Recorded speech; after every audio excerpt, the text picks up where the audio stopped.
Here we go. Dun-dun-dun. Whoa. Recording in progress. Whoa. We've entered the new age of digital technology. Hey, It's we've exited the 2025. We're catching up with the yeah. times. Happy New Year. Oh, that was It didn't even make noise. What, make us. what a fail. It's, oh man, this is going brilliantly. I'm clipping this on the end of the episode, by the way. Oh yeah. Oh, please do. All right, set up your. Oh, wait, we're not going to set up your audio things. Let's just get started. Yeah. This is the beginning of the episode.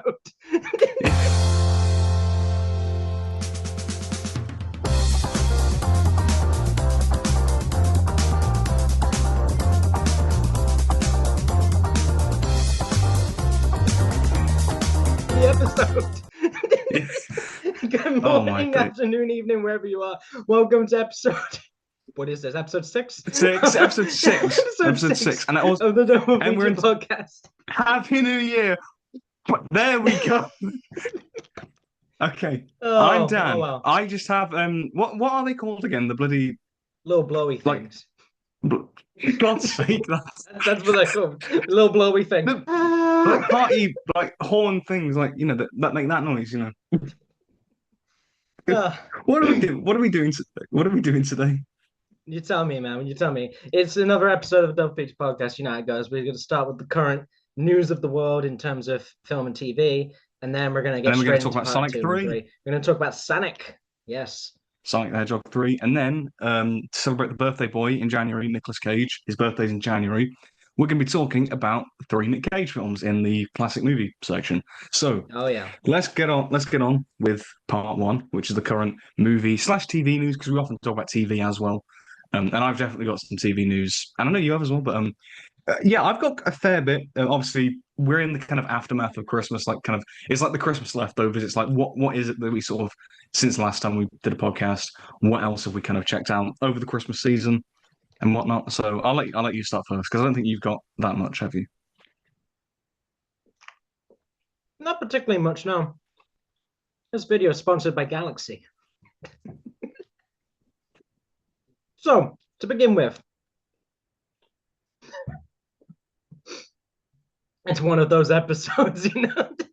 This is one of those episodes. It's So one yeah, of those go on, episodes. go on, go on, go on. To begin What have you with, got? What have you got? I want to discuss a TV show that came out a while ago that was quite famous, and season two came out recently. I want to talk about Squid Game. Yeah, Squid Game. Love Squid Game. Thing is, I remember because I remember when the first season came out about 3 years ago now, just over 3 years ago, Something like that, yeah. something like that. And it was one of those like big sort of like you don't always get that, but it was one of those like big sort of pop culture kind of events where it was the whole everyone was talking about it, that kind of thing. It was really cool. Yeah, it was a. I only watched the first few episodes of Squid Game, the first season. Not because I didn't dislike it, I thought it was really good, but just like I'm quite bad with TV shows. It's like when you have to try and because it's obviously TV shows are broken up into episodes. It's not like a film where it's one. The experience is like a one and done sitting.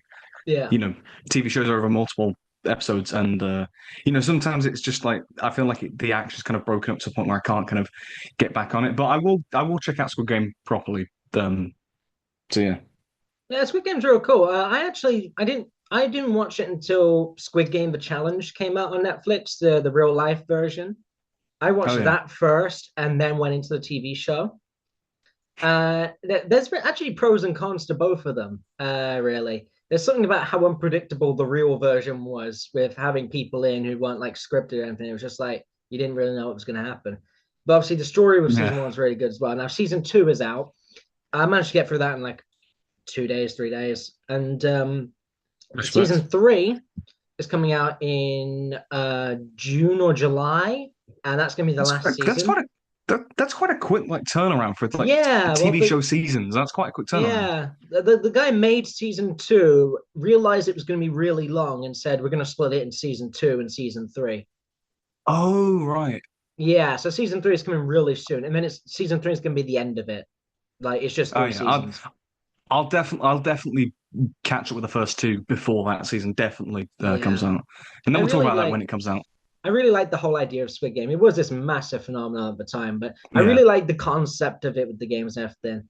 A little side tangent. it's a really There's cool concept. Yeah. a thing going on Call of Duty at the moment where it's they're doing the Squid Game mode where they've got all these different Squid Games in there. It's so fun, honestly. Just you wait till Fortnite does that. Guarantee you. If it hasn't already, Fortnite's you gonna just you wait. It's going to. Fortnite's gonna do eventually. Well, for Yeah. FYI, I don't play Fortnite, but just Nah, me neither. you know it's gonna happen. You know it's gonna happen. I mean, these are the people who gave us the Skibidi toilet pack, so they'll do anything. Oh, we're not doing this. We're leaving Skibbity in 2024. We're leaving that crap in Until Michael Bay 2024. brings it back. Oh, you can. Well, funny you should mention Michael Bay, but we'll get onto that in part three. Yeah. Oh, okay. It's Anyway, yeah, Squid what Game else have you really got for? good. I really Oh, do sorry. enjoy season two of Squid Game. I would recommend the show, especially with season three coming out soon. Actually you probably worthwhile waiting until season three. Just blast it all out. It's Mhm. such a good show, honestly. I will definitely check it out though. But yeah, it's great to hear that, and it's still a strong second season. What else have you got for the current movie and TV and whatnot? I only have one other thing, and that's something that you also wanted to discuss. You mentioned it last episode, and I got around to watching it as well. I didn't think I would, but I did, and that's Oh yeah. the new Wallace and Gromit: Vengeance Most Foul. It must. Oh man, Yeah, I was hyped for this, man. So yeah. with them, what's because obviously in the I think internationally it came out on Netflix, but in the UK it broadcast on Christmas Day on BBC One. And to be fair, this year's Christmas lineup was stacked, and I kind of wanted to talk about that a little bit because you had obviously Wallace and Gromit, which I loved it. You had the Doctor Who Christmas special, which I did a video on. Personally, wasn't too big on that one, but it was okay. But I did a video on it, so I won't go massively on that. And then you had the main event for me, which was the I'll get onto Wallace and Gromit in a second, but the Gavin and Stacey finale. Obviously, again, another TV show. The first episode they've done in 5 years since the last Christmas special, and obviously the finale to the show. And I blasted through Gavin and Stacey just to prep for this special, and I love it. It's honestly one of my favorite. I love like UK sitcoms. I just love these kind of shows, and I love Gavin and Stacey. It's just it's really fun. There's so many great gags and characters, so many fun characters and it's just a really fun and but yet slightly offbeat, unconventional sort of romance story that spans over, the very first episode until this finale. And let me tell you, watching this with the family, because I think you could even say this, people don't really watch TV as a family anymore, like very much. It's very much That's you watch. interesting. We watch TV together a lot. Like we all like every night and whatever. Like we have a lot of the same Mhm. interests, but I think a lot of people don't necessarily Yeah, it's watch definitely not as much. as a It's family. definitely compared to how it used to be. It's not like as much of a shared experience, and there's because obviously you've got like streaming stuff and people will watch Yeah. things at different times. But this was like an event, and like literally all of our family on Christmas at like 9:30, we all watched it and just loved it. And like like there are certain moments where like certain reveals and certain characters come into the episode and whatnot. Like the bit when it's a slight spoiler, but I think people know it. It's been out for a few weeks when the Dave Coach's character when he came walking down the stairs and he was like we literally just screamed at the TV. And it's definitely one of the best sort of viewing experiences that I've had of like a live TV sort of broadcast in a long time. Um, Yeah, but yeah, that's and good then. That's good. and also got a crap ton of viewing figures, like 19 million consolidated. Oh wow, So that like is a a lot. crap ton. Yeah, and then Wallace and Gromit also got like about 16 million, and so that was kind of number two.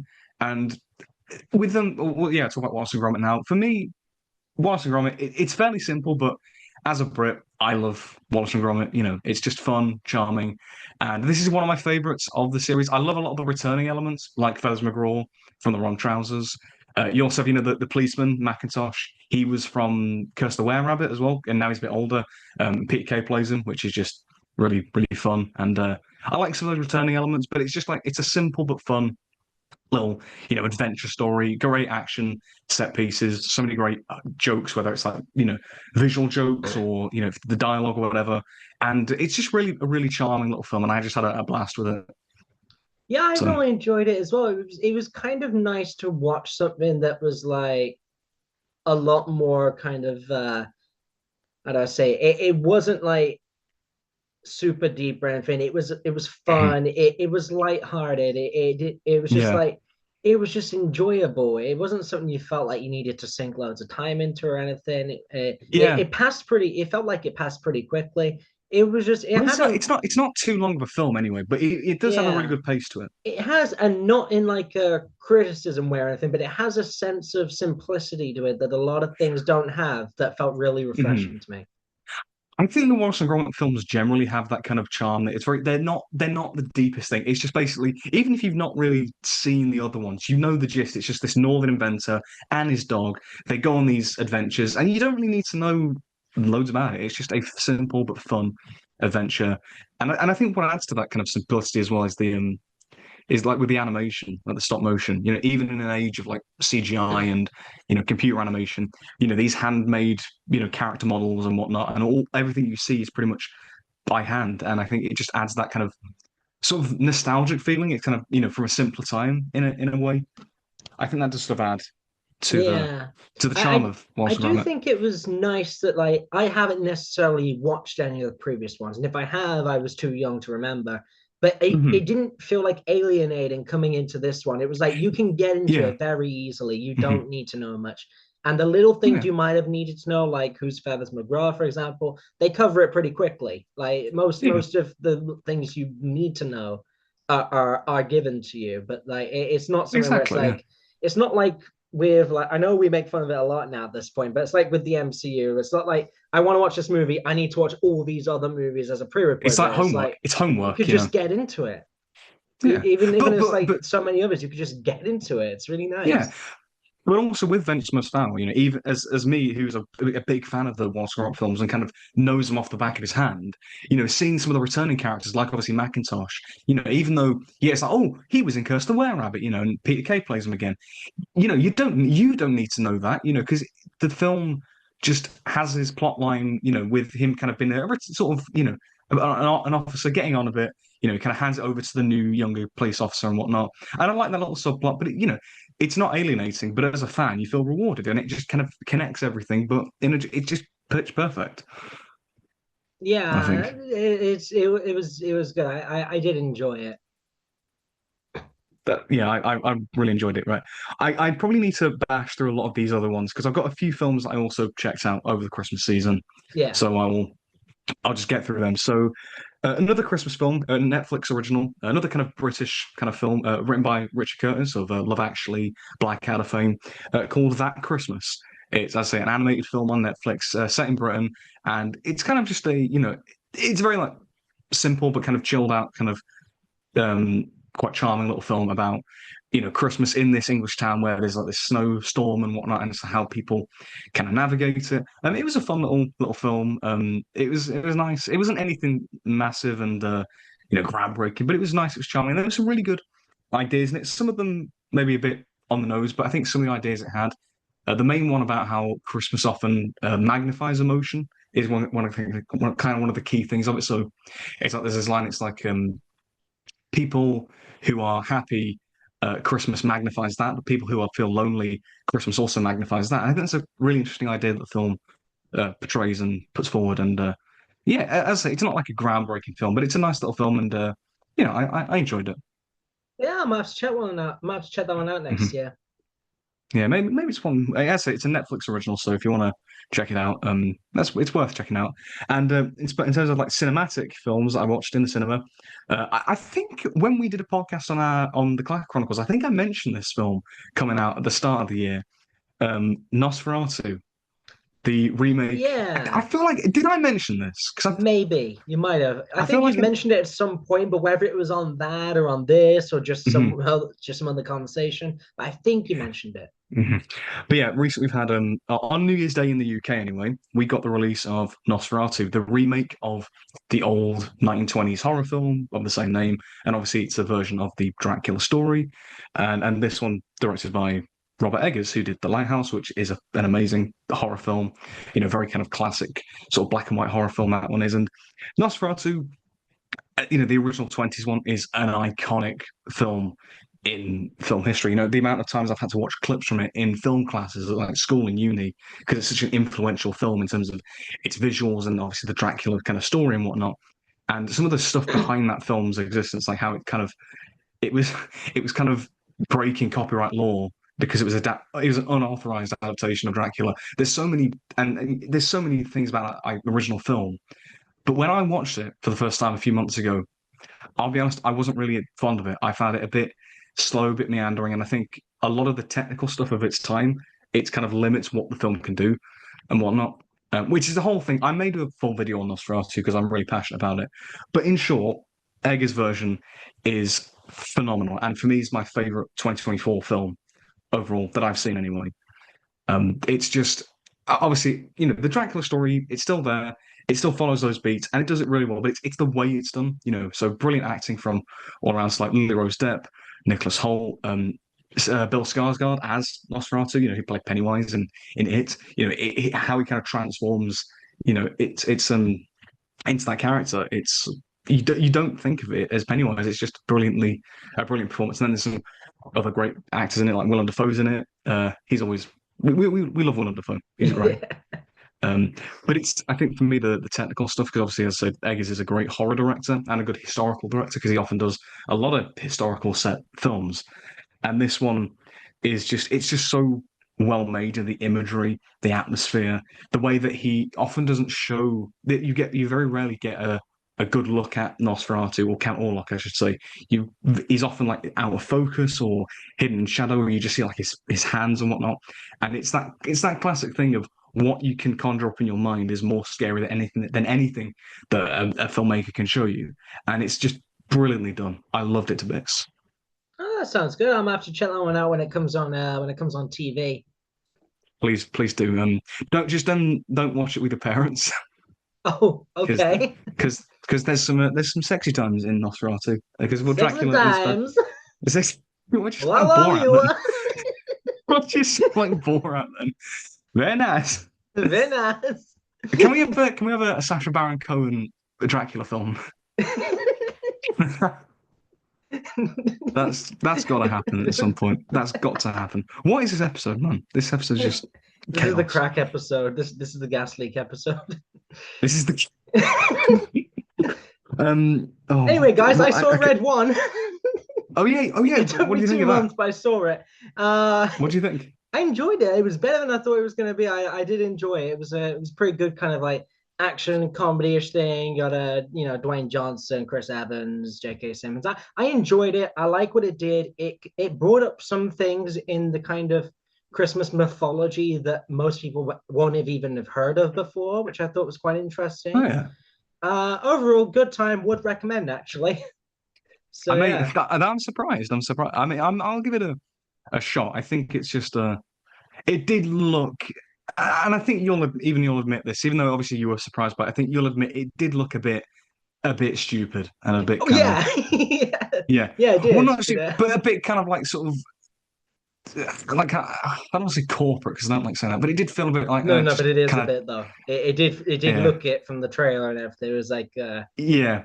but it was that kind And of thing. But no, I did enjoy it. It's on Prime if anyone wants to watch it. It's free on Amazon Prime I at the may give it a shot moment. next. I may give it a shot next Christmas.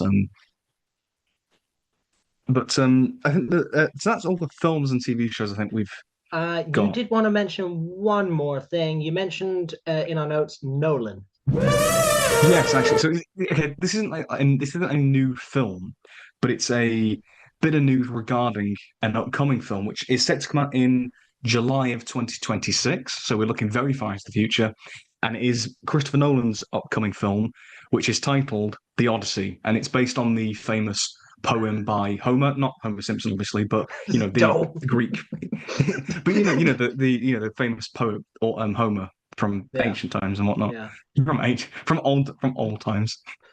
But yeah, it's a sort of, it's like this epic, the Odyssey is an epic kind of poem of that era, and it's Nolan adapting it into what's been kind of described as kind of like a globe-trotting adventure sort of film. It's got a massive budget, I think over like 200 million, and also some cast has been revealed. I think I need to just check here, but I think Tom Holland's been cast, Rob Pattinson. It's a pretty stacked cast, admittedly. And I think this is really interesting to kind of have news on Nolan's upcoming film because after Oppenheimer, he won Best Picture for God's sake. It was an awards juggernaut. He's kind of and recently he got him and his wife Emma Thomas got knighted as well. So now he's All Sir right. Christopher Nolan. Huh. So he can so at this point, after that success with Oppenheimer, both critically and box office wise, because for a film like that to make the numbers it did is unheard of nowadays. He's kind of in the position where he can do kind of anything that he wants. And I think we're all kind of waiting to see what he was going to do next. How do you top Oppenheimer? How do you top your best picture? Well, this is how he's doing it. And I think this is going to be really interesting to see how it unfolds. So, yeah, I just think it's a really interesting direction that he's taken it. It's not something I would have expected him to do, but it's exciting. It's something unique, and that's why I love Nolan. I think he does these unique, interesting things in the landscape of just franchise films and whatnot. He does these unique things, and I love him as a director for that. Wonderful. I think that's everything we have on part one. I believe So so, yeah. onwards to part two. Sonic. So part two, we have Sonic, yeah. Sonic Um, 3. I should probably I don't know I should probably just say if you haven't noticed already, we are recording it differently now because we kept having tech issues. A little break before we talk about Sonic 3. We're recording it on Zoom now. Because Yay! we used to literally just record it on a phone call, and my Bluetooth headphones were crap, and kept disconnecting. They Womp just didn't womp. work. Yeah, well, that was me every time. That was my thought every time that happened. Um, so we're doing it this way now, and it's just better. You get to see our very handsome faces because we are bloody good looking, are we? Nope. Well, I am. So, Yeah, fair enough. wow. Okay, so Sonic 3. Okay, let's get cracking with Sonic the Sonic Hedgehog 3, 3. which is our spotlight movie for this episode, and you were really looking forward to this, weren't you? Oh yeah, I mean I've been hyped for this one basically since the Yeah. last movie came out. And we got that little post-credit scene with Shadow in, and I was like, yes. Oh yeah. Yeah, I But think yeah, I should say because I've reviewed each of the Sonic films on my channel. Weirdly, like I didn't intend for it to become a thing, but I have, and I enjoyed them. They were fun enough. I think they've definitely kind of gotten better and better, and that gives you an indication of what I think of the third film. I think it is the best of the three Sonic films, and I'll give one better. Of the Spotlight films we've done so far, it's my favorite. really more than Gladiator 2 as well. Oh, definitely more than Glad. Yeah, for me, it would be Sonic 3, then Deadpool, then Gladiator 2, then a big gap, then Joker 2, and then Alien Romulus. Just Wow. rotting there at the Okay. bottom. But no, To be I think Sonic fair, 3 is. Mhm. this is probably my favorite of the Spotlight films you've done as well. I really did like Yeah, this one. I want to start by yeah, saying me I too. think Jim Carrey has amazing chemistry with Jim Carrey. I think the dynamic between Jim Carrey and Jim Carrey, it's just really quite something. It's almost like they're two characters in the movie played In the by the movie, same maybe by the actor. same actor. Oh, I Okay, let's love get the that. That elephant out of the actually room. floored me when that happened. I Like, I actually did like chuckle to myself in the cinema with that. I was probably the most disruptive in the cinema because I kept on chuckling to myself at some of the jokes because it was genuinely really funny. The whole George and Carrie thing, it was really fun. And his evil granddad Gerald, which is the most granddad name ever. It was really fun. It was just really fun, and I think overall, like, it's not obviously. I'm not going to say this is like a masterpiece or whatever. It's not the best film ever made. It's not going to change your life, but for what it sets out to do, to be a fun, continuation of Sonic, building this universe further, it succeeds with flying colors. I think. yeah, I mean, I really You know. love this. I really love this movie. I've seen it twice now. I first saw it Oh with wow. a couple of my friends. I do my Five Guys at Freddy's series with. Oh yeah. We went out to the cinema together and watched it. And we really enjoyed it. I like a lot with this movie. It's very faithful to the particular game it's trying to kind of I have emulate with heard this movie. because I'm not like a big Sonic gamer fan, but I'm aware this is what's it? Is it Shadow and Maria? Is that the name of the game? So this is very What's reminiscent the of game called? Sonic Adventure 2, but Oh right. with a little hint of Shadow's game, Shadow the Hedgehog. But yeah, Oh. that whole Shadow Maria storyline is very present through both of those games. It's Mhm. a little different in the actual games though, because in the games they just shoot her. Like they just straight up Oh, shoot her. That's it. But that's not very nice. but yeah, and this one they kind of changed it a bit to make it a little more cinema friendly. As usual, spoilers Yeah. for part two of Oh every yeah. episode, Oh because we're yeah. going to talk There's about time codes everything. in the description, There's time obviously. codes and descriptions, but yeah, Yeah. obviously in this, what it is that the gun soldier shoots the explosives that blow everything up. In the game, they just shoot Maria, and they kill Gerald as well. Mhm. He's dead for the whole thing, which is the main difference between the game and the movie. Mhm. I can see that. But I mean, that would be that'd be a very like kind of blunt way of doing it in the game. So I can understand why this, yeah, for a more family oriented yeah, film, would be different. in the But games, like the reason I love Shadow so much is like in terms of this franchise, he sticks out like a sore thumb, but in a good way. Like this is like mhm. if you think about it, it's a really ridiculous franchise. Some of the stuff that happens in these games are ridiculous. It's about a little blue hedgehog who runs really fast, who stops this evil old guy based on Teddy Roosevelt, who's from stealing animals, and then you just have Sure. Shadow come along and like Shadow is just like a completely different tone to the entire franchise. I mean, with the Mhm. backstory of his childhood friend being shot to having this whole anti-hero storyline here where what I love about like his 2005 game, I won't delve too much into this, but in his 2005 game, you can kind of choose what route you go down as to whether you want to be a hero, if you want to be a villain or whatever. Yeah, yeah. But he's always been a very great character, and I really I think they've done him really well in this movie. I really like the I direction they took with him, the way they tackled his story. It was really nice to see how mhm. it came across, as well as if not better than it came across in Sonic Adventure 2. I agree with that. I think obviously I'm more judging these as like films, and so they're kind of narratives and Yeah, the character arcs. And I think the highlight of the film, and probably the highlight of all these films, is the whole Shadow and Maria storyline. It's genuinely, emotionally impactful. It's mm. really strong. I think they could have maybe done a little bit more of it, but for Sonic the Hedgehog 3, I wasn't expecting something this quite, just genuinely really strong character stuff. Yeah, And that's the thing. I think a you lot can. of people won't You, expect that. mhm.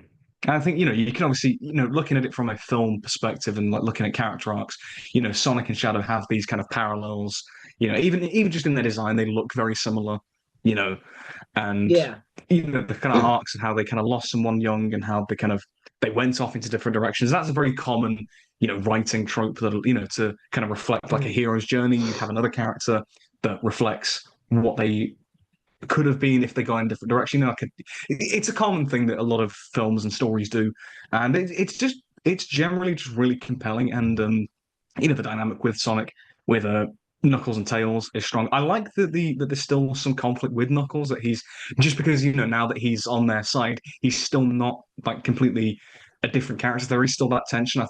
I liked how they maintained that. The whole stuff, with Tom and Maddie, it was still fun to see them around. But what I will say about this film as well, I'm so thankful for the fact that there wasn't some unnecessary crap like filler, like in the second film with the wedding Yeah, stuff. That I yeah, like because you have the first film, which was very just like a generic kids road trip buddy cop sort of movie, and the yeah, second film was more like a Sonic film, but you had these unnecessary filler plot lines, like the whole dance contest bit or that wedding stuff, which is just like it was stuff that I had to grit my teeth watching because it was that just like I yeah. really, this is, but the third film cuts all of that out. It just focuses on the Sonic team, Shadow stuff, and obviously Robotnik, and it just focuses on these elements of Sonic, and it Mm. just has this world built out fully, and it's just really strong, Yeah, I mean, with the second film, like I didn't mind like the dance sequence and everything. There's a lot of neat little Easter eggs in that scene for Mhm. fans.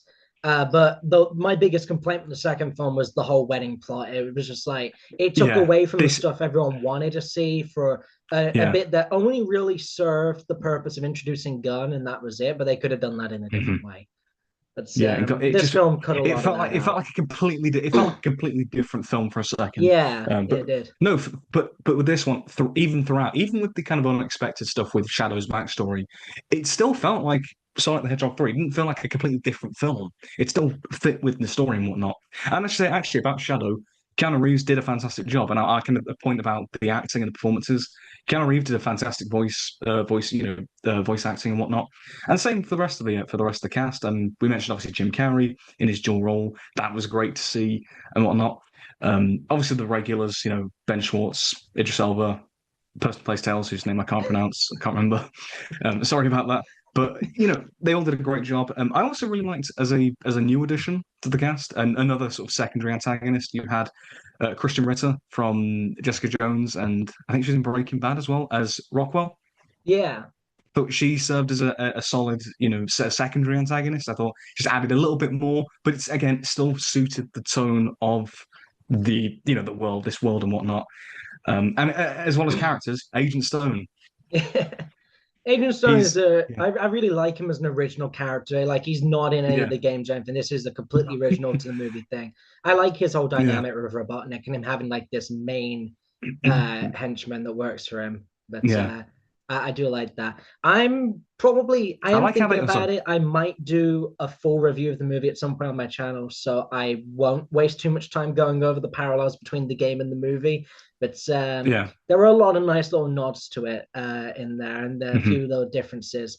But I really like. It all looked really nice cinematically. I love the yeah. whole third act. I love when they're in space and they're Mm. both super and they're destroying all the That's robots a and really everything. solid bit. I Yeah, love the needle drop of Live and Learn. Like Crush 40 wrote that song for Sonic Adventure 2. It's like the main theme of the game. And it like Crush 40 is one of my favorite bands. I love what they do. And to be able to like oh hear yeah, some actual video game music in these movies, like I don't like that was one of the main criticisms for fans of these movies was that like the first two, we get a little bit of Green Hill Zone and they didn't put any other video game music in there. And it's like if you don't give us Live and Learn in a movie based on Sonic Adventure 2, like you're doing something wrong yeah. here. It's kind of It was really nice to drop pointless. it. It sounded really good when it happened.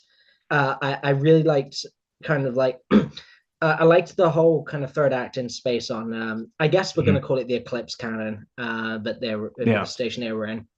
It's I really enjoyed kind of like seeing like the Robotniks turn on each other and have their little fight. yeah. That was. What I like that. Yeah. watching Gerald just get bug zapped out of existence had us laughing way more than when we should have been. It was just like he was such a big presence for the whole of the film, and he just zapped out of existence, and that was it. It was It's ridiculous. it's ridiculous, but it embraces that, and it just becomes really Yeah, a really fun film. But you still even in that finale, you still have the emotional stakes. Obviously, you have Sonic and Shadow's fight, which I think was really solid. You have the kind of stuff with Tom. He gets kind of out of action, and it does. It raises the stakes. I thought it was really strong stuff, and just genuinely compelling. It's not the most original story in the world. It doesn't matter. Like it's still strong in its own right, and the stuff in London was cool, even if it did feel a bit very stereotypical what Americans think England is like when it's really not. yeah. Personally, if I was directing this film, I would have, instead of it being in London, I would have personally had their secret base being the Bullring in Birmingham. Boring, I would bro. have personally done that. You get more Midlands representation, and I think Sonic 4, if you're listening, you can have this idea for free. Director of Sonic 4, have the Aussie, the bull, in the ball ring be like a secret like robot mech that Robotnik has created. Have that. That'd be amazing. That'd be amazing. That's crazy. Wow. Right, Paramount. Come on, get me on writing staff. Come on. Did you or did you not stick around for the post-credit scenes for this film? I did. I did. I knew you'd mentioned it, but I kind of don't really.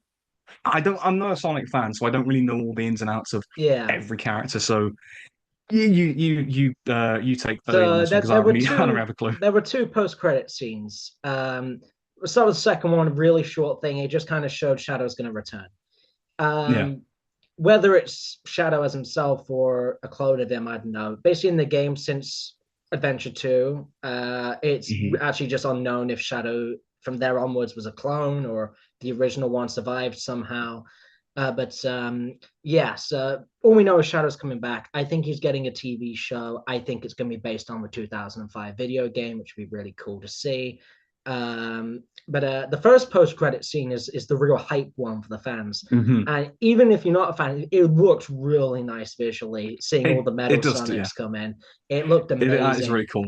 It is really cool. And so like getting the Metal Sonic reveal was crazy because we weren't sure when that was going to happen. We thought maybe it was going to be at the end of the second movie because the game Metal Sonic debuts in is before the one Shadow debuts in. So we thought it was going to happen then. Oh yeah. Then seeing Amy come in at the end there and destroy a lot of the Metal Hmm. Sonics, that's another big debut people were waiting for, which also confirms a really weird theory about post-credit scenes linked to Maddie's jumpers throughout the movie.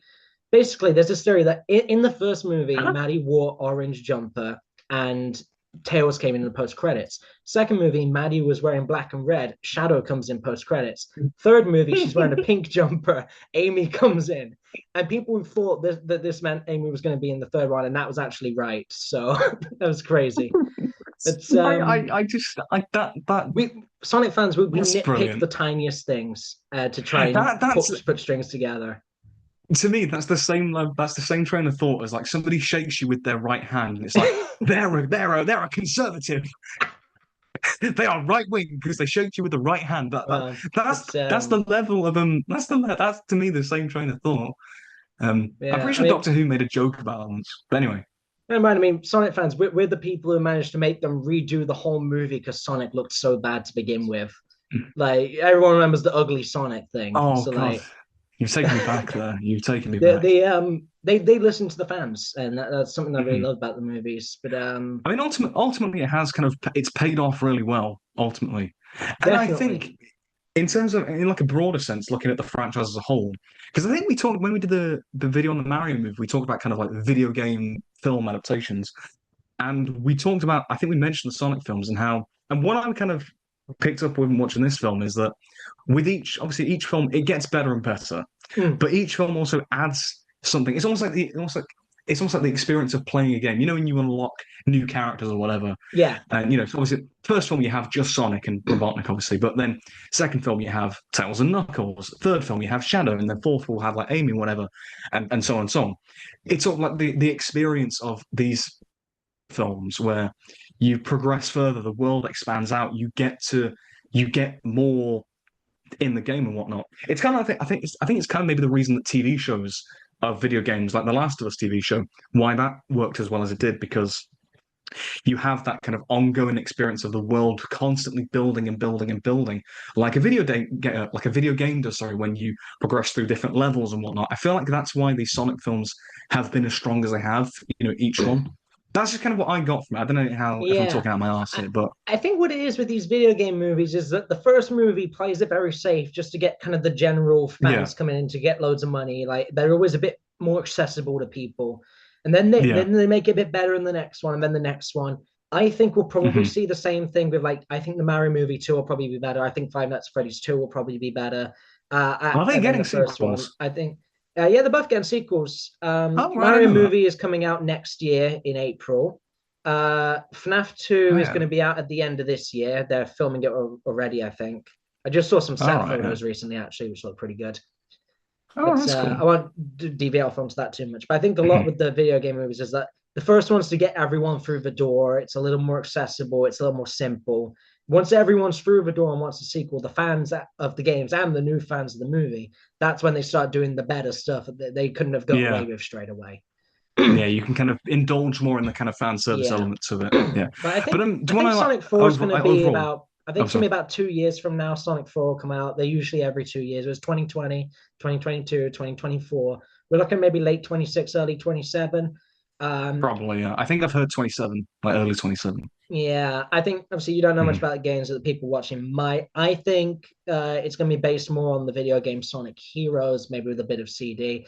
Those are ideas where basically the point of saying that is that those are games that don't feature Dr. Eggman very much because I Yeah. feel like it would be best to leave him out for a film, bring him back for the fifth one.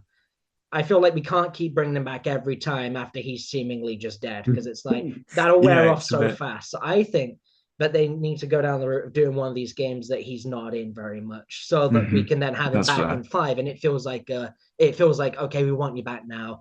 Like it doesn't undo what happened in the previous one. That's the Yeah. reason I brought this point up, because otherwise that's just gobbledygook here. But Yeah, I mean, I do obviously get that point. There is something kind of like almost comic book, sort of cartoonishly evil about like he just comes back, he gets killed definitively after every film, and he returns in the next film with just like I escaped. You know, there is yeah. something kind of like old school cartoon about that. But overall though, overall, I guess like final general thoughts overall. What are we thinking? um. Well. Hmm. For me, as a fan, like for me, this was a solid 9 out of 10 experience for me. It was pretty much everything I wanted out of the movie. Sans Eggman's announcement. I wish they plugged that in. That's Mhm. quite a big meme in the community. But besides that, like it had basically everything that I could have wanted out of an adaptation of Sonic Adventure 2. I mean, I enjoyed it more than the game, to be honest. I think it does the whole story better than the game does, which that's going to probably upset a few of the fans. I mean, the Mhm. fans are very opinionated people, I gathered. but like more than most fan bases, but not quite Star Wars, but more than most of the others. But I've been a Doctor Who fan for nearly 10 years. That's some competition right yeah, there. but Yeah, yeah, I think overall this is what I wanted out of the film. It lived up to my expectations, which were already pretty high. I am that's very good. excited to see where it goes from here. Shadow is probably my favorite character in the series. It was nice seeing a film that has him in it a lot, and Yeah. I love what Jim Carrey did with the two Jim Carreys, because like I do enjoy a lot of his works. So Mhm. overall, solid 9.5 out of 10 for me. Yeah, it's not Wow. perfect. I'm not giving it a 10. I'm not Mhm. gonna let the bias take me that far, but I did really love it. It was probably my favorite film of 2024, to be honest. But Yeah, that's fair coming from play. a fan. Yeah, I mean, so again, as a, from a very casual viewer who's kind of just looking at it as a series of films and whatnot, I think this is still really, I give it like an 8 out of 10, probably. I Okay, don't, yeah, yeah. so it's not, I say it's not perfect. It's not like the greatest film to ever be made or whatever. It's it's not that, but it's not trying to be. It's just meant to be a fun, adventure film that pleases fans of the games by having these, familiar elements and adapts them well, and having that, having these emotional anchors that make you as a casual viewer still care about it. So overall, yeah, solid 8 out of 10. Fun action, great visuals, great humor, and just a really fun time. So yeah, thumbs But up for me. And as I say, of all the spotlight films that we've done on the podcast, all five of them, this is my favorite of the ones we've covered. yeah, this is probably going to be my favorite for a while. This is going to take something pretty good to top as a spotlight, because I The did really Minecraft love this. movie. No, no. Okay, I got to get you around here. We got to go watch that together. And get Go into tequila the slammers cinema afterwards. with a beer each and watch the film. And then afterwards, we're going to go to Weatherspoons and get some tequila slammers. Do they do them in Weatherspoons? I don't know, but we can have a We look. can ask him. We can ask him. We'll just say, hey, we just watched the Minecraft movie. Can we have some tequila? And they'll just give us the Here on the strongest thing they house. have. Yeah, You need it more than we do. With brilliant. that, that is the end of part two. And On that's to, Sonic the Hedgehog on to 3. part three. Whew. We're going from Sonic the Hedgehog 3 to part 3 of our podcast is the classic movie section. And as I mentioned at the beginning of the video, it's January is the birth month of the birthday boy, Mr. Nicolas Cage, or Nicholas Coppola, as his actual name is, Yeah, before he changed it. yeah. We're getting Um, cagey with of course. this one. Okay, it's a literal cage fight, and we thought because Nick Cage has constantly been like a running joke. I mean, just in general, but on across both our channels on all our podcasts and whatnot, we always tend to talk about him for some reason because he's an epic actor. He's one of your favorite actors, I know that, Oh yeah, and definitely. and he's kind of always been like a running joke of like, we talk about Nick Cage and some other stuff. So we thought to celebrate his birthday, which was on the 7th of January, I think. I think it was Something anyway. like that, yeah. It was this month. We've decided to pick for the classic movie section three Nick Cage films to talk about. So I want you to go first because I want to have the last laugh on this one. Okay. I Okay, really, I really, interesting. I really want you. So I mean, yeah, you go first because obviously you've obviously seen loads of Nick Cage films. I haven't seen as many as you have, but all three of the ones I've got for my discussion, I'm pretty sure you've seen all three of these, so we can kind of talk about them and bounce off. So but yeah, I want you to go first. Okay, yeah. So my intention with this was to pick a couple of movies that aren't necessarily as revered as, say, Face Off, Con Air, The Rock. Yeah, And not ones that I have blabbed about loads and loads. We're not going to talk about yeah, Pig. We're not going to talk about Massive Talent. We're not going to talk yeah. about Willy's Wonderland again. I think Oh, that's that's a been. I shame. think we've had that conversation on your podcast and mine at this point. So I think we have, yeah, yeah. we don't need to go over Willy's again. But Hey, calm down. bro, Bro, it's what's your first film? Come on, what's your first first film? film. I want to talk about Raising Arizona. Oh, good. Okay, I haven't seen it, but obviously, I know of it. I want to talk about it because it was one of the movies I got for Christmas. I got like four Cage films, and I watched two of Oh them. yeah, So I watched Raising Arizona recently. It's a yeah. really quirky film. Like, it is very It very make different it to it makes sense because it's directed by the Coen brothers. yeah. Or I know one of I think is it Joel Coen who Both of did them that one? worked on it. I Oh, don't did they? remember which one's Well, the director and which one was the producer, but all they right. both worked on it. Because I can't. Sometimes they do like solo ventures and yeah, but the Coen brothers are very quirky out there directors. If you, I don't know if you've ever seen the Big Lebowski. I haven't, but I've heard of Um, it. yeah, that's a very proper like cult classic, very oddball, quirky film. I really love it. It's the only Coen Brothers film I've seen, but there's so many of theirs I want to check out. And the Coen Brothers with Nick Cage, that's kind of a great pairing because Nick Cage is a very out there, eccentric actor with a lot of his roles, and the Coen Brothers Mm. have this very quirky, vision for a lot of their films. So yeah, but how because I have wanted to watch Raising Arizona, and I almost tried to for this podcast, but didn't have time. So what do we think of Raising Arizona? Very interesting film. So just brief synopsis, non-spoilerish, but just kind of what you'll get on the contents if you read what it's about. Yeah. It's about an ex-cop and an ex-criminal who get together and want to have a kid. They can't have a kid. Their solution: kidnap a kid. That is the most Coen Brothers thing I've ever heard. That is pretty much that is Yeah. what this film is. So they can't get kids. They read in the newspaper about this guy who had five like quintuplets, and the article said too much to handle. So they say, well, what if we just take one of them off of them? So Cage climbs in up a ladder into the kid's bedroom, starts feeling around to see which baby he should take, starts testing them all out, seeing how they react to toys and whatever. Eventually settles on one to take, back out the window, and they drive off. So now they've got a new little Fair enough. baby Fair that they have enough. to start raising. It's really weird. It's one of those like quirky backwater areas of America, like Yeah. the southern, not quite Alabama, but we're looking pretty close, that kind of thing. It's Sweet home Alabama. yeah, this film came I out in get I get what you mean. '87, Yeah. so this was It's like an early. It's before all early. the this was before all of his big hits and like and whatever. Hmm. This was before he was like a big action star. So this was quite Yeah. an early one for him.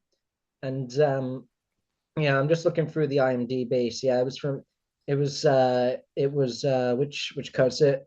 Both Coens are listed as directors actually and Oh, writers. are they? I Yes, can't remember this which because sometimes I can't remember which one. yeah. Yes, this one has Nick Cage and Holly Hunter as like the main couple who kidnap this baby. But what happens is that's what this is about, and then they start raising this Yeah. baby, and then there's a lot of various interested parties who are after this baby after the dad puts out Mm. a reward for finding the baby, and Oh yeah. it's really weird film. It's really quirky. You're watching it and you're like, what is going on? but But it was obviously, we're fun. going to try not to go too spoilerish here. But Yeah. overall, I think it was a solid film. I think I'd give it like a 6 or 7. It's a very quirky comedy. Yeah. It's definitely more of its time, though. It seems a bit dated. But I think it's just like Hmm. it feels kind of otherworldly with how strange it is, and it's like this it's like this little like really backwards like redneck area that you don't Yeah. see necessarily all the time. it's a quirky film, but I did enjoy Mhm. it, so I figured I'd I mean, mention that one that's got since you that's mentioned got it. the that has got the Coen brothers written all over it. That has, but Yeah, if that's one that I was considering checking out for this because I do want to watch Raising Arizona, and actually an interesting point because I'll talk about my first one here. I found this a lot of Nick Cage films for me, whether it's ones that I've seen or I haven't seen. So it's strange because he's often like one of the highlights of that film, but he's not the draw for me a lot of the time. For me, it will be another actor or a director. So with Raising Arizona, the Coen brothers, they are directors who I am interested in as a film buff. Another one which I nearly picked, but I have talked about it, I think, on several podcasts and videos, Wild at Heart, which again another kind of early Cage film. David Lynch directed that, and he was for me the draw because he's a very out there, surreal, weird director. And again, Nick Cage, kind of a good combo in that sort of sense. And the first one I'm going to talk about, it's again Nick Cage is in it, but for me the main draw was another actor who headlines that film, and it is 1996's The Rock, which I mentioned yeah, obviously the Michael Bay thing, earlier. But yeah, yeah, I finally got around to watching this, and obviously Nick Cage is in it as Stanley. He's this FBI chemical scientist. But yeah, for me, the main draw of this film, as a big James Bond fan, is seeing the original Bond, Sean Connery, in an action-heavy role later in his career. And even though he's in like his 60s at this point, he's still more convincing here as an action hero than he is in some of his later Bond films, like Diamonds Are Forever. Like he's not there in Diamonds Are Forever. And I actually like that film, but yeah, The Rock, a pretty straightforward film. It's pretty much like a hostage situation. Where Ed Harris is that kind of he's the Vietnam veteran who, out of spite for the his army, he holds these members of the public at Alcatraz for essentially for ransom. And you've got Nick Cage as this kind of FBI dork. He's like this chemical scientist. He's not really a field agent, but then they also team him up with Sean Connery, who is an ex SAS soldier for the British government, who escaped Alcatraz like donkeys years ago, and they're bringing him back into the field. And there's a brilliant dynamic between Cage and Connery. They play off each other so well, and Cage is like really funny with how inept he is in this field because it's not really his field. But Connery's like screen presence, his wit, his humor. He has so many brilliant lines, and one of which I can't really repeat on this podcast. yeah. I think You I know know which which one you're one thinking about, but it's to do with winners and what they do yes, afterwards. I can't really repeat that on the losers podcast, whine but about their best. winners go home and the prom queen. Yes. Yeah, I can do a mean Sean Connery impression then. But yeah, overall, just a really great dynamic, especially in the second half which is kind of like a non-stop action sequence. And it's really great to see. Ed Harris, I mentioned he's the antagonist of the film. I think he's really solid as the villain. And I wouldn't call him a villain because he's got this like inner conflict within him. He's kind of doubts his own actions and whatnot. But I think he's a compelling antagonist. And you've got some other good mercenary characters who kind of form that ensemble of villains. Tony Todd was in it, who he really stuck out. And seeing how they butt heads towards later in the film when they kind of tensions rise, I think it's really solid. You got great action scenes like when Mason, that's Connery's character, when he escapes initially, and he tricks the official guy. He tricks him off the ledge. When they, shall we shake on it? And he's got that the rope, and he's brilliant kind of wit, ingenuity, and it leads to a great action scene in the streets, in the whole car chase, and it's really great stuff. And yeah, the whole stuff in Alcatraz, all that action set piece stuff, like in the sewers, and just all around, it's really really solid. And just it's not a very deep film, but it's just a really fun action romp, and probably the best Michael Bay film there is. I do really like The Rock. It's one of his Mhm. like it is one of his top films for Cage. Yeah, Obviously, the draw for me watching it is Cage, as it always is. yeah, Like you said, the draw is usually not Cage; it's something else. For me, it is Cage, and that'll get yeah. me to watch things Mhm. I wouldn't normally watch, like Mhm. Long Legs or Pig. Like I wouldn't Yeah. watch those if Cage wasn't in them. But then Mhm. especially with Pig, like that's one of my favorite Cage movies now, which I never would have picked up otherwise. But with Yeah. this one, obviously, I go into it for Cage. I really love what he and Sean Connery do in this film. Mhm. When I try and describe this film to people, I say it's Die Hard in Alcatraz, but the villains I actually mean, have a yeah, good motive, and it's not just being criminals for the sake of it. But I yeah, really yeah. like what The Rock does. It's probably out of all those ones, it's kind of like Die Hard on or something. I actually think this is one of the best ones. I might actually like this more than Die Hard, to be fair. But Oh, I do really like the film. There's a lot of really like, there's a lot of nice quotable stuff in there. A lot of really good action yeah, scenes. yeah. It is just it's a classic. I come It's back a to really like good that time as well. trilogy of action films that Cage did in like 96, Mhm. 97. I'll come back to those Yeah. like every 2 years, like because those are just I can keep coming back to them. They're so good.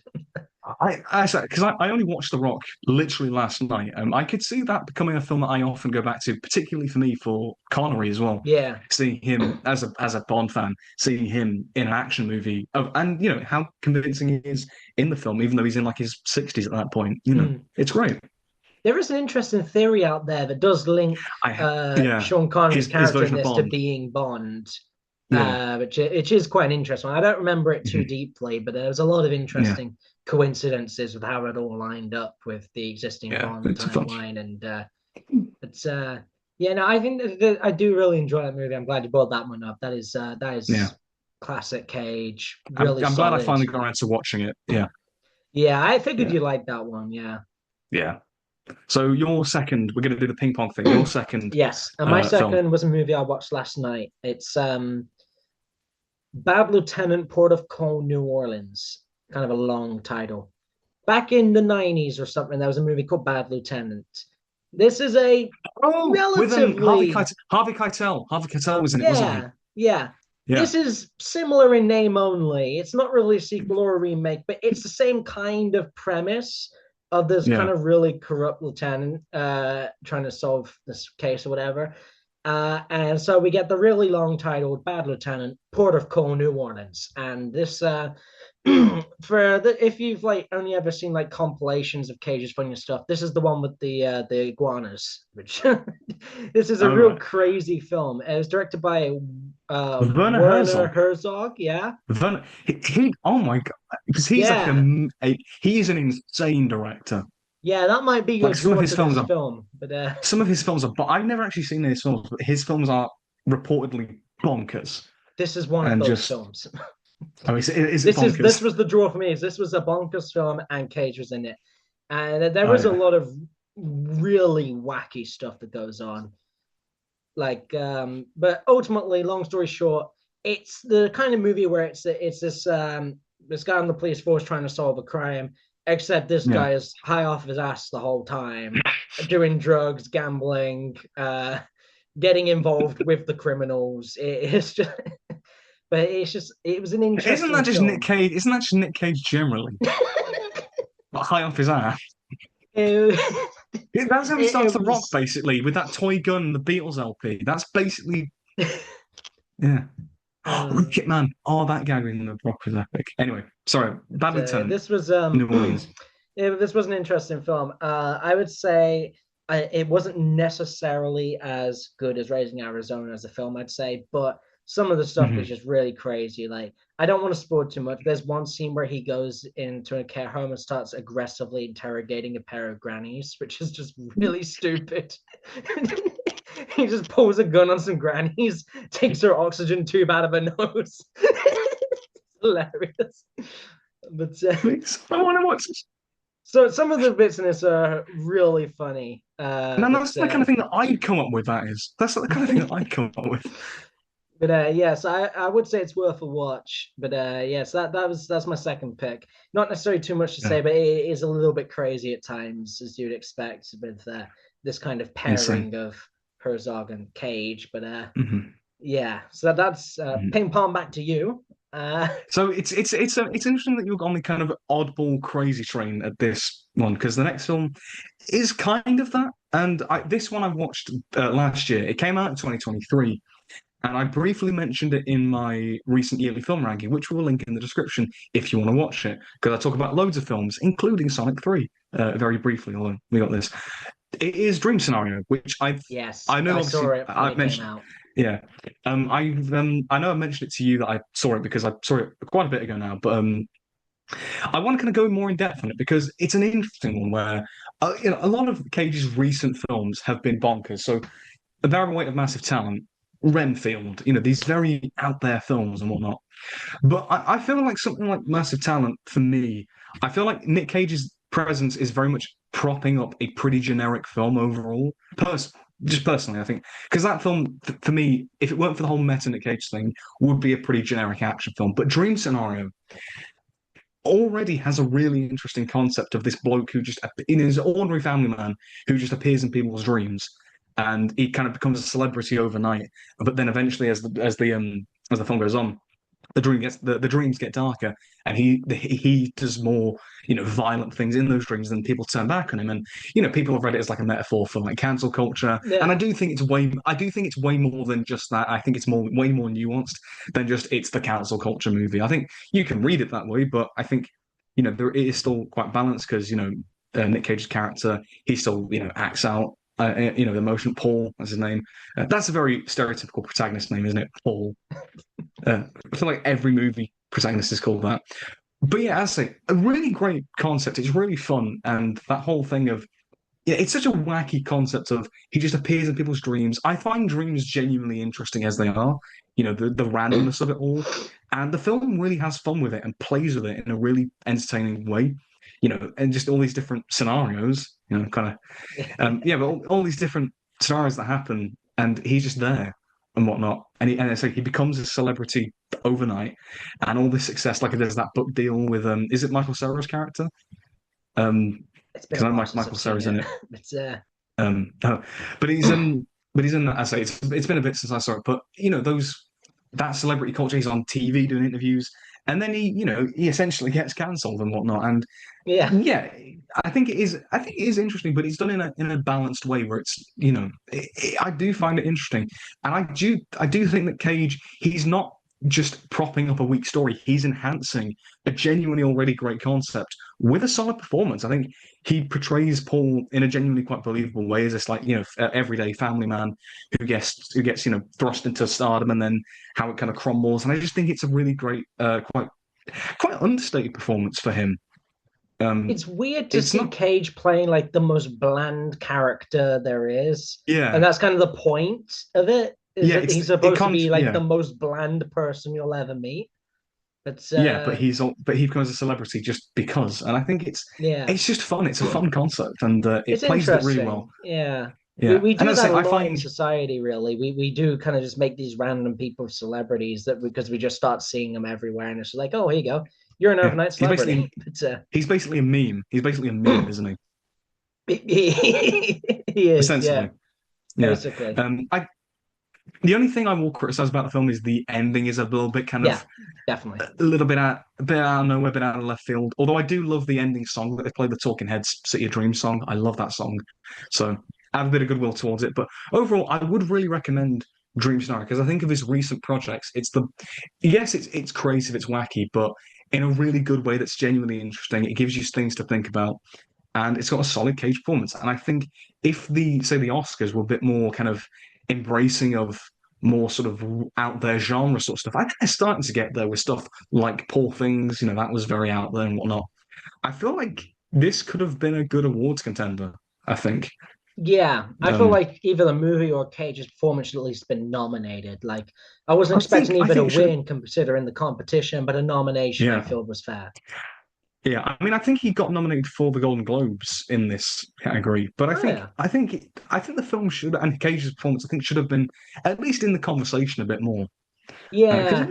I it think was that's been legit the really good. case. I think that's been the case quite a few times in the last couple of years. Is that I Hmm. think he's done a few performances in the last couple of years that are worthy of awards. Hmm. I always come back to Pig. I felt like there was a missed Yeah. opportunity for an Oscar, either for the movie or him there. But I Hmm. think people just write him off at this point after he did all those bad movies in the 2010s.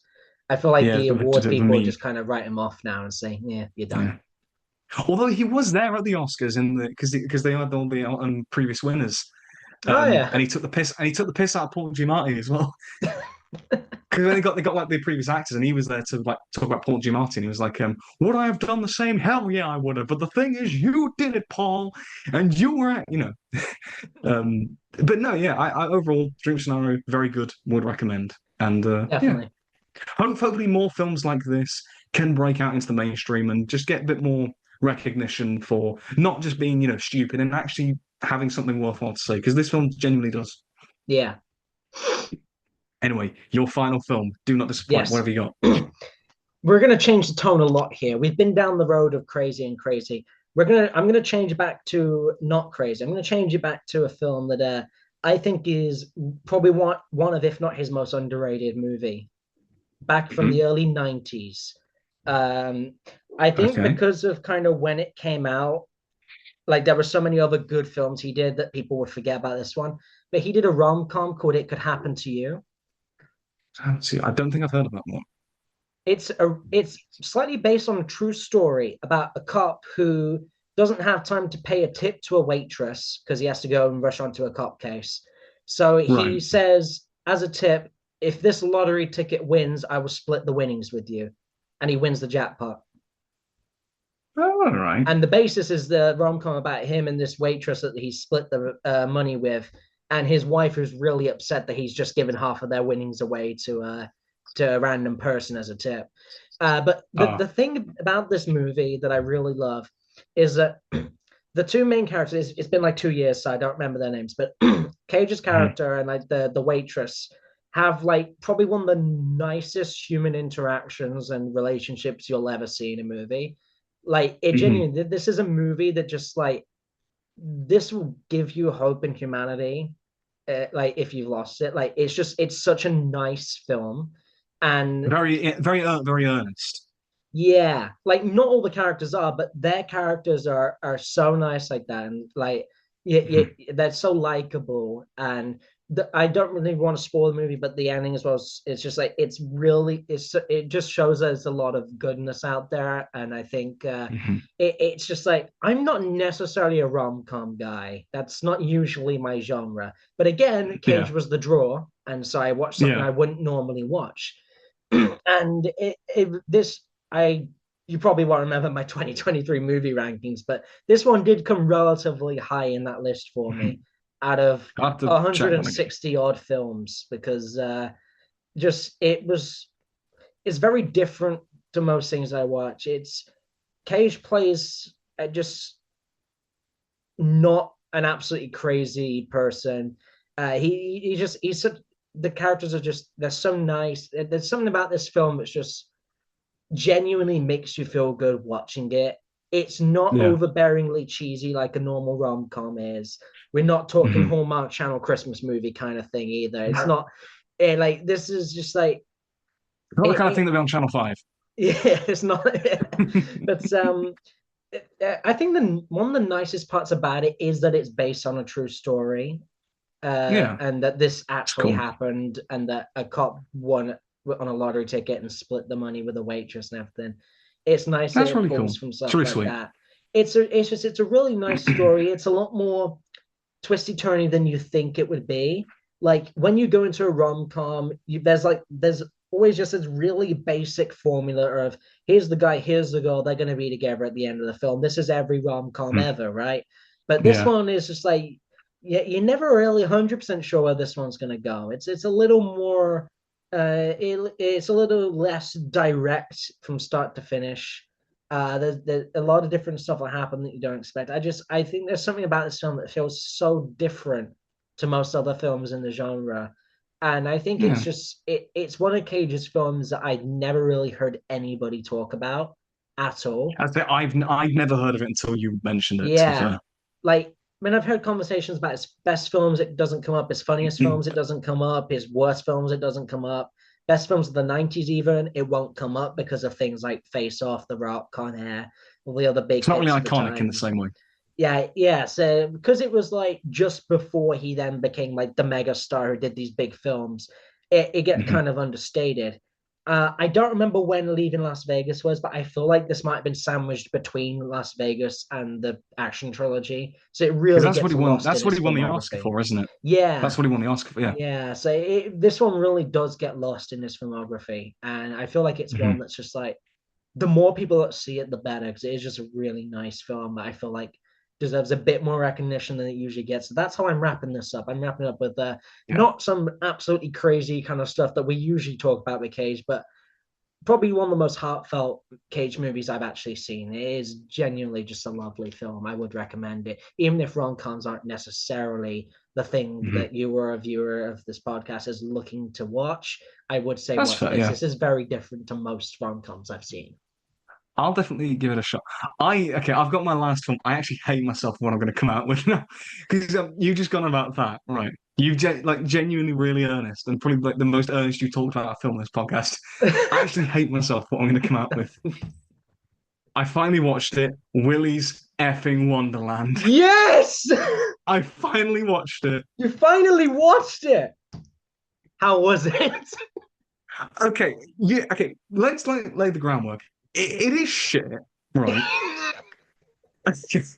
And I think you'll admit that it's shit, It's right? not a good movie by Yeah, movie you'll admit making that. standards. You'll concede that, right? We're I'm good not there. gonna say it's that, but I'm not gonna say Uh, it's a good movie. okay. But the main question is, do you enjoy it? Absolutely, I And I enjoy. hate to be disappointed, and I hate to be a disappointment, but I didn't really enjoy it that much. No.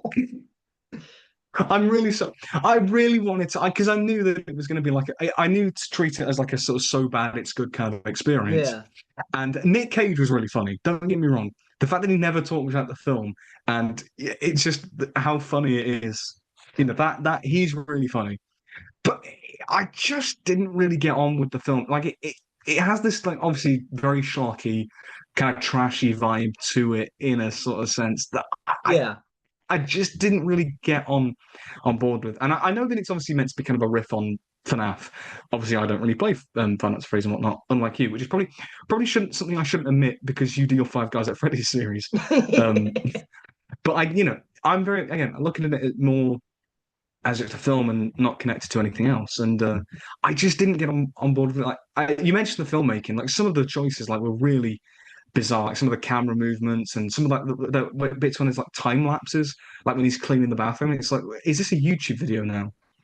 Like it felt like I was watching a YouTube video with a budget at times, and I couldn't really get on board with it.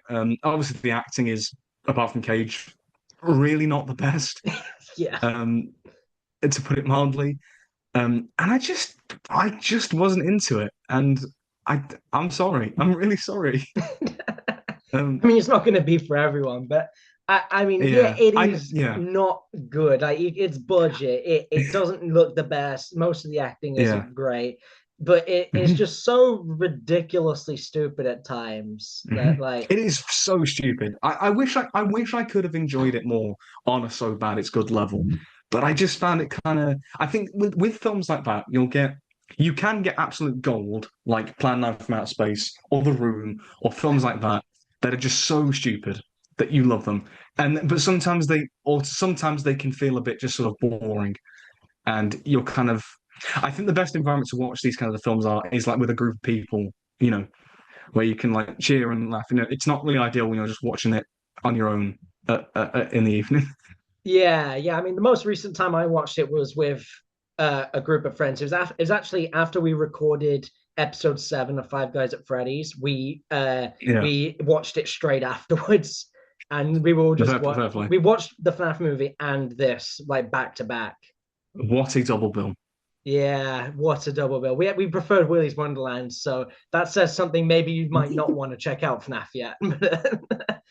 It's like we I don't know. Maybe I might unanimously like it. preferred Willy's Wonderland, but it's Well, hasn't the FNAF movie got Matt Patton, so that automatically makes it a masterpiece. in one scene, but that's just a theory.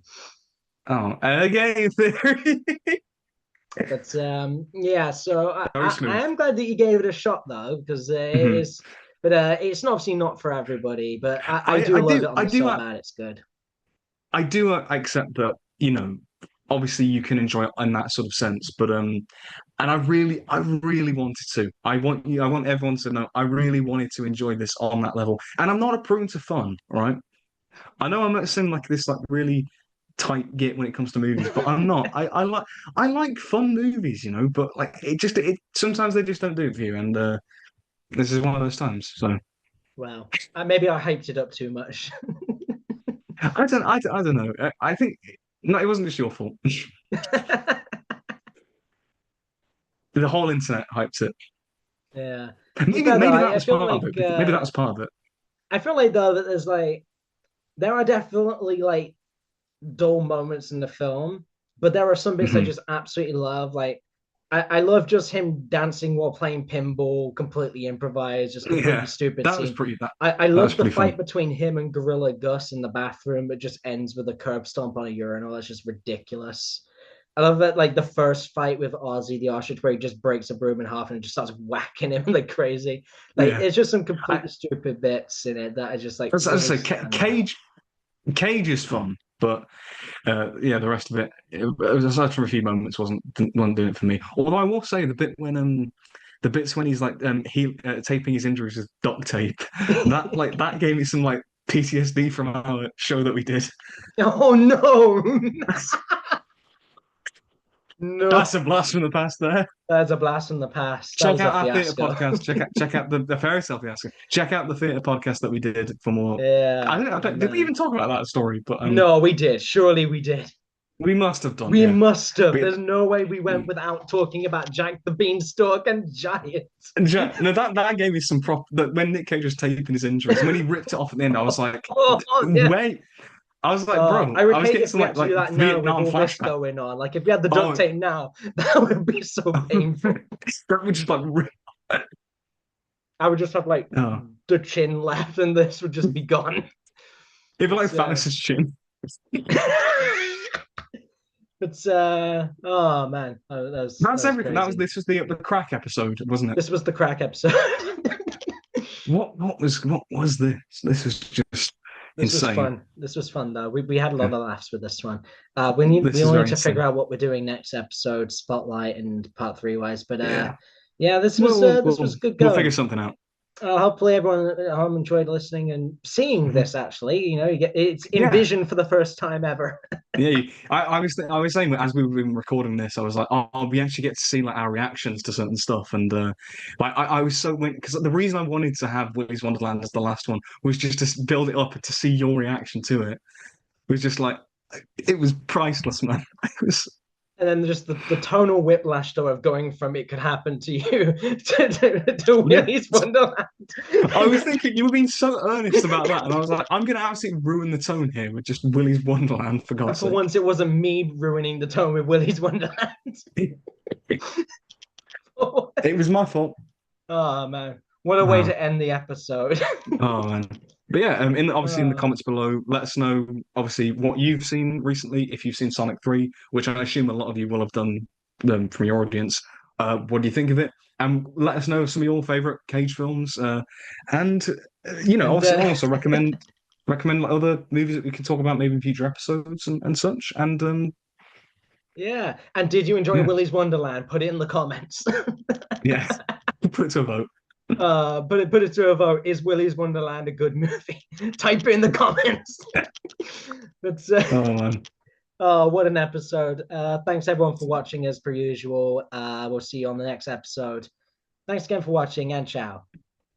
take care and happy New Year to you all. Happy New Year. Bye. Adios.